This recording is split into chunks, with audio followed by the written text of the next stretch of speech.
Hi.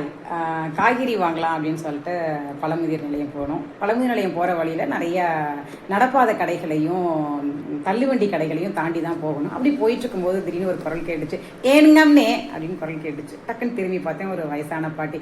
ஏனுங்கம்னே, இந்த கெடு நம்மள கடையில் காய்கறி வாங்கிட்டு போங்க அம்மனே, சல்லிசாவும் இருக்கும், ஆரோக்கியமாகவும் இருக்குங்க அம்மனே அப்படின்னாங்க. எனக்கு ஆச்சரியமா இருந்துச்சு. எல்லா காய்கறியும் ஒரே வேலை தானே, இல்லை சல்லிசு என்ன ஆரோக்கியம் என்ன, சரி கூப்பிடுறாங்க பார்க்கலாம் அப்படின்னு சொல்லிட்டு, என்னங்க உங்களுக்கு சல்லிஸ் இருக்குது அப்படின்னு சொல்லி கேட்டேன். உடனே அந்த பாட்டி, இல்லைங்க அப்படியே நம்ம கடையில வாங்கினீங்கன்னா 200-250 ரூபாய்க்கு ஒரு வாரத்துக்கு தேவையான காய்கறி வாங்குறீங்கன்னு வைங்களேன், அதுக்கு நான் ஜிஎஸ்டி 100 ரூபா 150 ரூபா பெரிய கடைகள்லாம் போடுவாங்க, நம்ம கடையில அது மாதிரி ஜிஎஸ்டி இல்லைங்க அப்படி.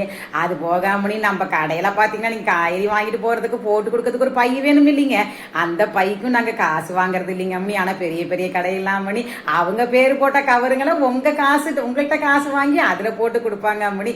அது போக நாங்க தினம் தினம் நாங்கள் உழவு சந்தைக்கு போய் அன்னாட காய்கறி அளவா வாங்கிட்டு வந்து வித்தறனாலைங்க அம்மனி, அன்னைக்கே வித்து தீந்து போயிருங்க அம்மனி, அடுத்த நாளைக்கு பழைய காய்கறி வராதுங்க அம்மனி, அண்ணனே காய்கறி வாங்கறதுனால உங்களுக்கு உடம்புக்கு ஆரோக்கியம் தானுங்களா அம்மனி அப்படின்னு சொன்னாங்க.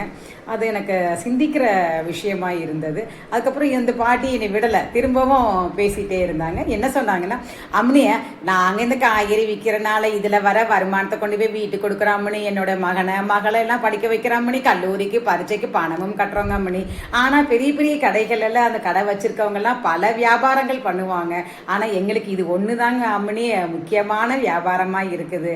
அதனால உங்களை மாதிரி ஆட்கள், எங்களை மாதிரி இருக்கக்கூடிய சிறு சிறு வியாபாரிகள் எல்லாம் வளர்த்திக்கினாதான் நாங்கள் எங்களுடைய மகனையோ மகளையோ பேரனையோ பேத்தியையோ நல்லபடியாக படிக்க வச்சு வளர்க்க முடியும் அப்படிங்கிற தகவலையும் சொன்னாங்க.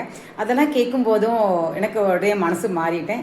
இனிமே நம்ம எப்போ காய்கறி வாங்குறதாக இருந்தாலும் பெரிய பெரிய கடைகளுக்கு போய் வாங்காம இந்த மாதிரி இருக்கக்கூடிய சிறு சிறு இடங்கள்ல போய் வாங்கும் பொழுது அந்த வியாபாரிகளுக்கு மன நிறைவாகவும் இருக்குது, நம்மளுடைய காசு ஒரு நல்ல ஒரு இடத்துக்கு போய் சேருது, அவங்களுக்கு உழைப்பாகவும் இருக்குது அப்படிங்கிறதும் எனக்கு புரிஞ்சது.